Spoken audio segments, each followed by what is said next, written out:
Two. Nice. Line me up. Go. Right, you look closer. Gotcha. I always do that though. So what is that? Double tap. Frame up. Clutch him. Roll out. Put him on the inside. If you always go into the arm. Stop. Yeah. 2, 3 out. I mean, go.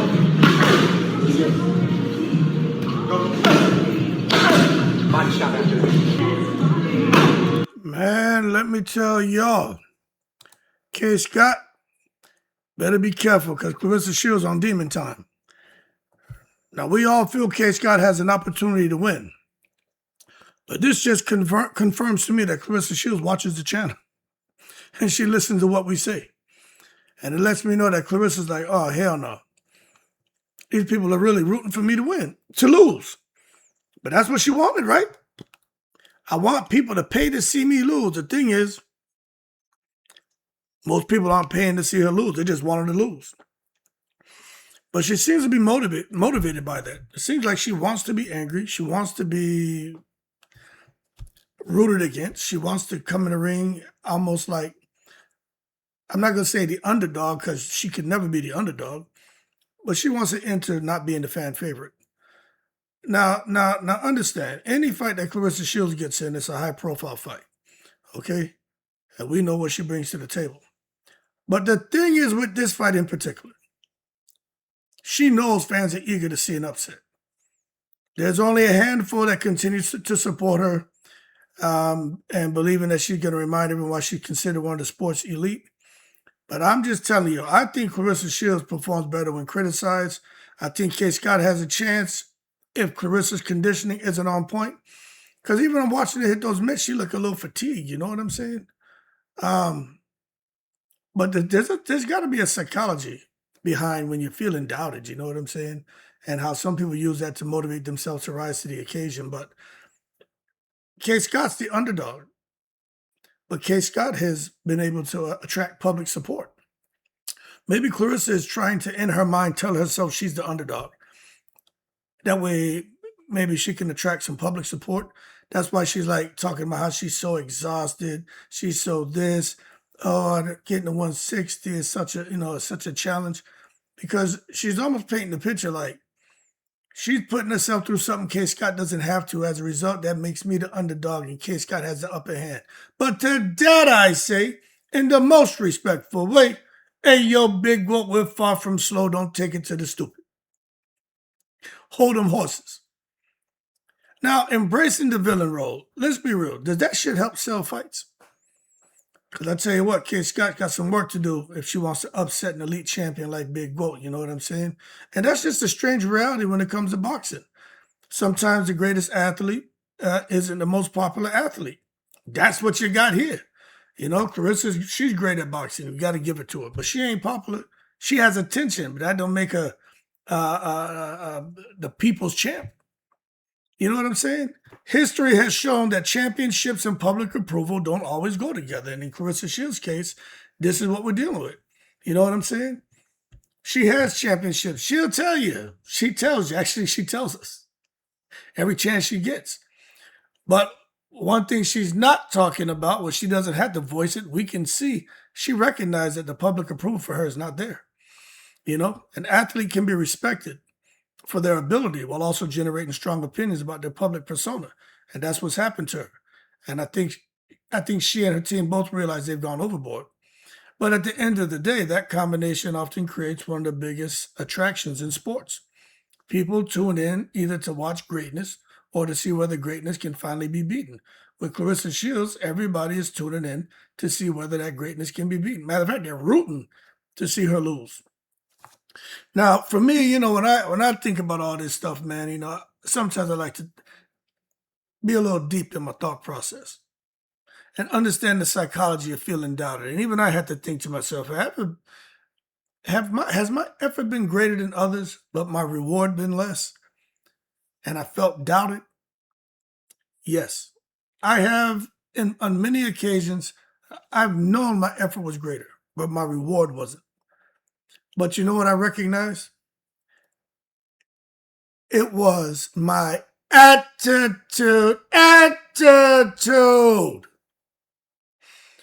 Once I tightened that shit up, I said, all right, these people doubt me, but I know what I need to do.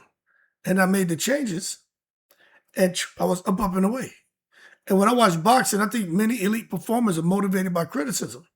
But you got to make a change somewhere in that whole process, you know what I mean? Somewhere down the line, you got to make a change to your effing attitude. But the bottom line, some people like Claressa, she may not want to change it. She said it back when the amateurs. You know, she doesn't feel she should have to talk a kind of way and look a kind of way as a female and this and that. That's why ain't no sponsors messing with her. She turned them off back in the amateurs. And after she turned pro, there were sponsors looking at her. She still had that bad attitude. And that's why she's here up shit creek with no paddle. So whether that criticism is fair or unfair, some athletes use it as fuel. Claressa seems to be someone who wants to be mad, wants to dislike the opponent, wants to be angry, wants to run up and down the road and bite somebody, wrestle a crocodile, go in the jungle and kick a lion in his nuts. Like, she wants to be that kind of vicious. Matter of fact, I would give her my fried rice and chicken wings. I ain't messing with her.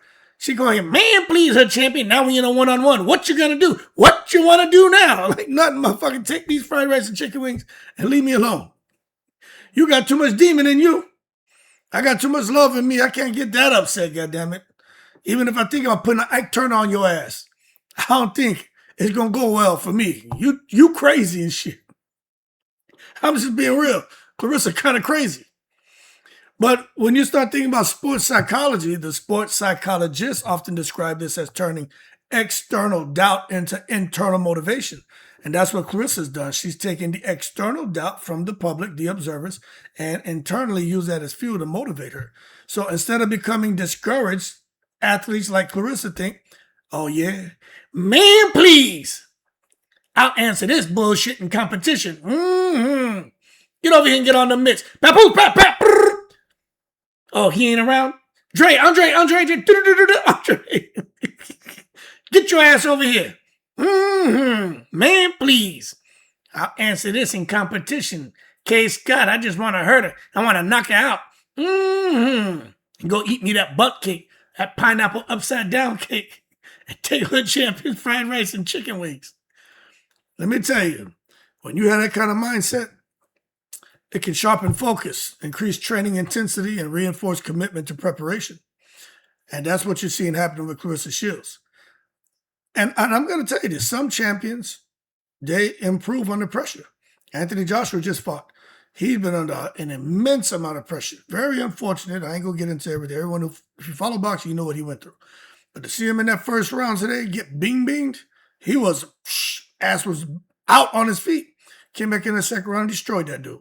But AJ, under that pressure, from building up, training, getting in the ring, and then getting hurt in that first round, thought it was over. Then he recovered. Second round, came and did the business. So some champions improve under pressure. When it comes to Claressa, I just think we're seeing that pressure doesn't affect every athlete the same way. Maybe because she grew up kind of chaotic with a lot of different things going on. I don't like to talk about it because it's real unfortunate. Her story is really sad, man.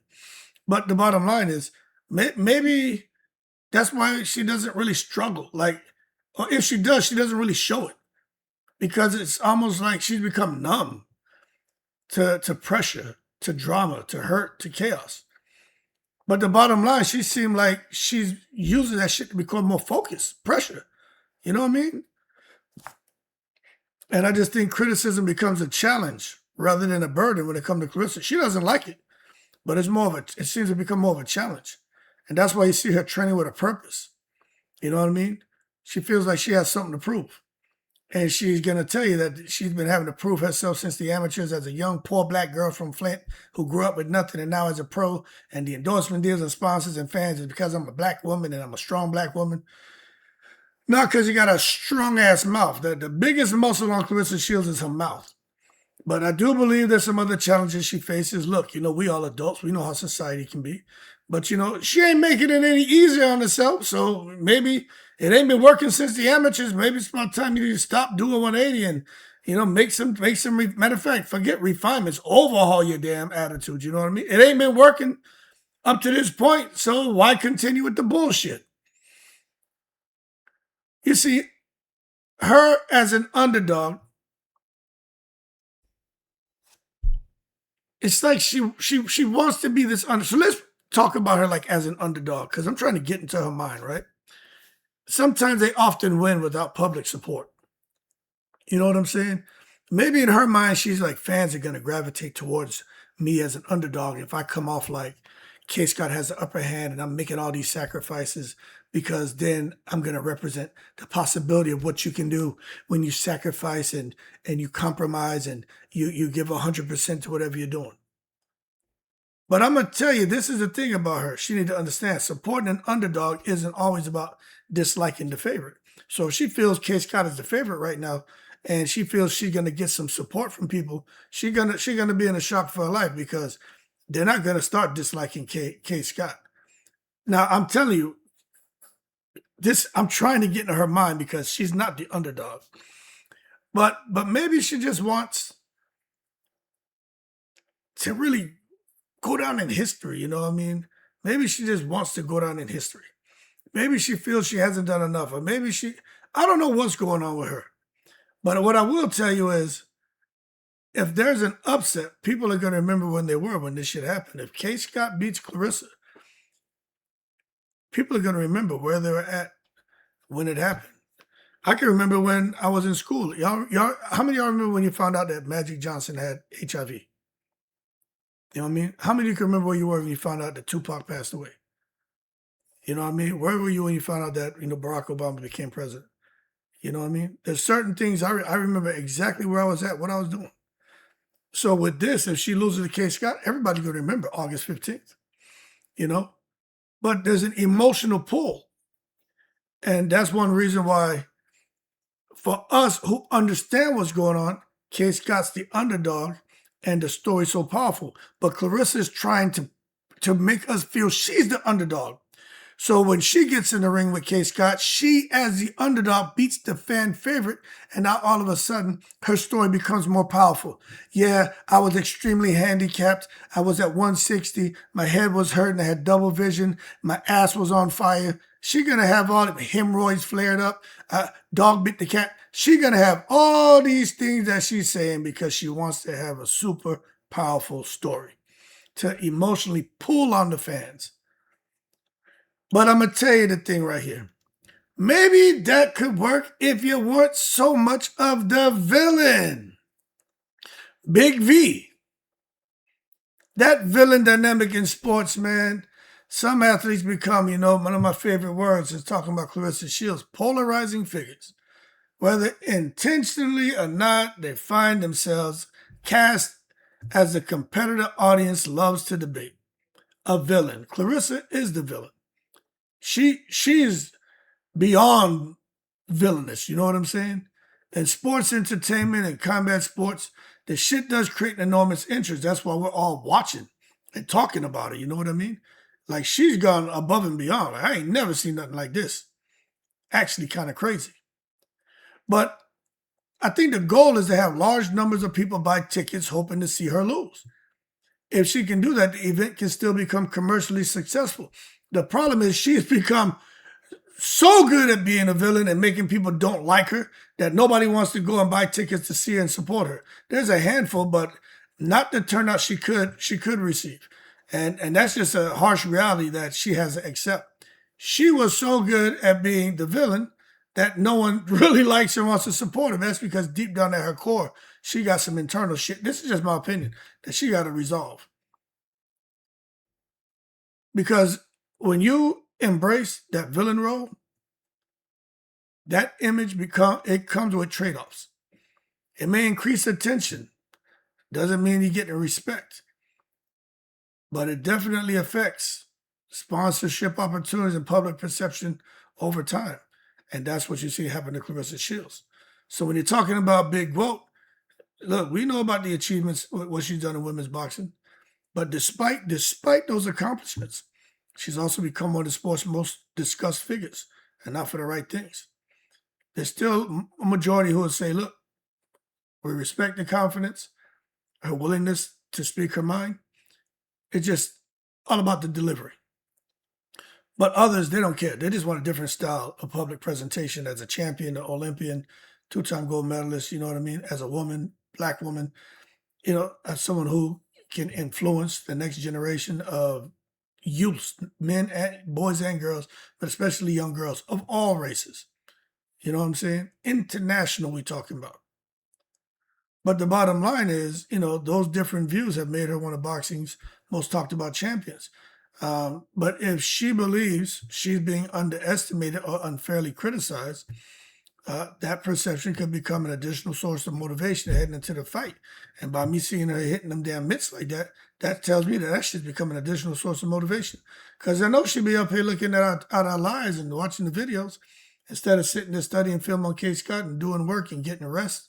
She there on the internet watching what we doing. But only Shields knows exactly what drives her. People will say, what drives her is whatever Papoose wants. If Papoose want this to drive her, that's what's going to drive her. She like Coming to America, whatever you like. You know what I mean? So she could have a little bit of Hakeem in her and shit. But I don't know. I just know many athletes have described criticism as something that sharpens their focus. For Claressa, I think it gets her attention. She doesn't like it, and then maybe it helps her. It fuels that fire that's inside of her. Now, the opportunity facing Kaye Scott from Australia. Aussie. Oi, oi, oi. When you in there getting a ring with someone like Big Goat, Claressa Shields has experience, and it's if she can beat Claressa Shields, this isn't just a career-defining opportunity. It's gonna be life-changing, career-changing. Kaye Scott gonna be international, all 7 continents, sponsorships, endorsement deals, everyone. Because so many people dislike Claressa Shields, that's gonna be how they reward Kaye Scott.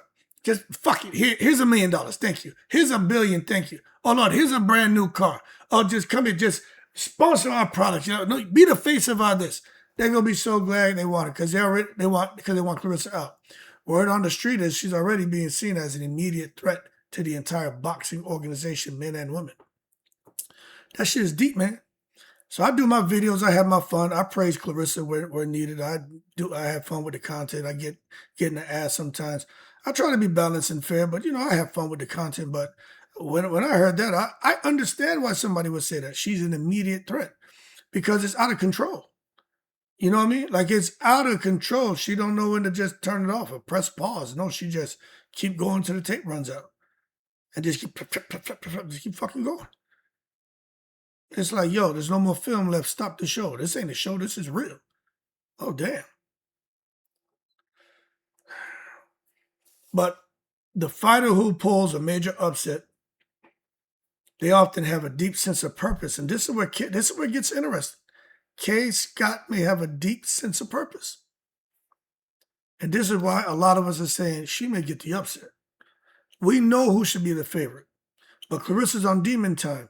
But I'm just telling you, Kaye Scott's purpose may be retaining her world titles, changing her life, her family's life, the family's future, proving that they belong in the ring with someone like Claressa Shields, defying the expectations, and for her to really come at age 42 and be like George Foreman and build a lasting legacy. Her beating Claressa Shields is a big deal. So even for Kaye Scott, the stronger and more personal the motivation is, the easier it can be to stay disciplined through a demanding training camp. And that's why you don't see nothing on Kaye Scott. She ain't putting no videos out. You just see an image of her with some of her training partners smiling. She's sweating. And that's it. Kaye Scott ain't putting out no videos. She ain't letting you know what she's doing. That's because I think she's staying disciplined. And I think she's in a very demanding training camp. So Claressa's on demon time. Big Goat is upset. So Kaye Scott needs to recognize that, and there's some things she needs to do. She's getting in there against a very accomplished boxer. Claressa Shields and Kaye Scott, them two, if y'all know their accomplishments from the amateurs to the pro, they damn close. They're damn close. So for those of y'all who just don't like Claressa, don't want to give her any credit, they may speak highly of Kaye Scott when it comes to their accomplishments. You can't be unfair now. See, that's the thing with me. I'm not emotionally attached to this bullshit. I call it straight down the line. I make my jokes, but I ain't never gonna come out here because I'm boxing through and through. But I like to get caught up in this hoopla and entertainment when it comes to Claressa because she's a fighter. Everyone knows most of the other shit I don't care about. It's entertaining and interesting, but I don't waste my time watching that shit. I'm about the boxing. But I'm gonna tell you, if y'all don't know about Kaye Scott, you better goddamn go out there and look it up. If you don't know about Claressa Shields' accomplishments, you better go look it up and compare them. They almost neck and neck. Both of them, from the amateurs to the pros, them women got their shit together. But for Kaye Scott, she's going in against someone like Claressa, an accomplished champion. She's going to have to stay behind a disciplined jab. She's going to have to go to the body, working on controlling the distance, getting her head off the line, avoid unnecessary exchanges early. She got to stay composed because she's going to lose in the first 3 rounds. She got to really, like I said, that body work is important. And be in outstanding condition for, I'd say, after round 3 and 4, because Claressa may slow down. And if Kaye Scott can pick it up and be up and away, well, now, the fight becomes more competitive. And Claressa Shields in her corner going to be there scratching their heads like, holy shit. We weren't ready for this version of Kaye Scott. And we came down to 160. Even though there's no rehydration clause, Claressa can still experience some kind of dead leg. And if them legs die after round 3 or 4, she could be more of a stationary target. And all of a sudden, Kaye Scott's landing shit on big vote that nobody anticipated. So conditioning is going to be everything, man. And she just got to believe in her game plan regardless of the momentum swings or whatever's happening. Don't come out there and mentally check out. Nah, stay checked in. We know Claressa's on demon time. She should already know that. Anyone who follows boxing knows Claressa's got a different type of anger in her ass. She's upset right now, and Kaye Scott just needs to recognize that and plan accordingly. So I'm going to tell you, this fight to me is not just about skill. It's also about preparation. It's about mindset. It's about composure. And Claressa Shields seems to be channeling criticism into discipline in her training camp, which is going to show up in a disciplined performance. And if she can do that, she's going to reinforce her legacy with another elite showing and probably stop Kaye Scott. However, if Scott rises to the occasion, sticks to the game plan, is in great shape, can go to the body, executes the best performance of her career, especially with the conditioning and some body work, she has the opportunity to produce maybe the most defining moment in boxing history when we talk about upsets. But it will definitely be the most defining moment of her professional journey. So that combination of elite experience, public debate, and I would say high stakes is exactly what makes this matchup compelling. Because both of these women know what they're up against, but Claressa just seemed to have a little bit more up and away in her. She got a little bit more demon in her. But Kaye Scott, if she understands what she's getting into and she plans accordingly, she has an opportunity. Anyway, Claressa Shields on demon time. Big Guota's upset. She like, man, please, that goddamn hood champion and all them women and them couple men on his live, that little bullshit community always got something to say about me. Man, please, why he just can't go and eat them goddamn them chicken wings and fried rice and talk about duck sauce. I don't mess with no goddamn duck sauce. Papoose, pat, Hey, yo, let me get the hell out of here. Don't sleep on Big Guo, man. She pissed off. Somebody gonna get the ass whipped. And it ain't gonna be me. I'll keep cool. I'm in the breeze.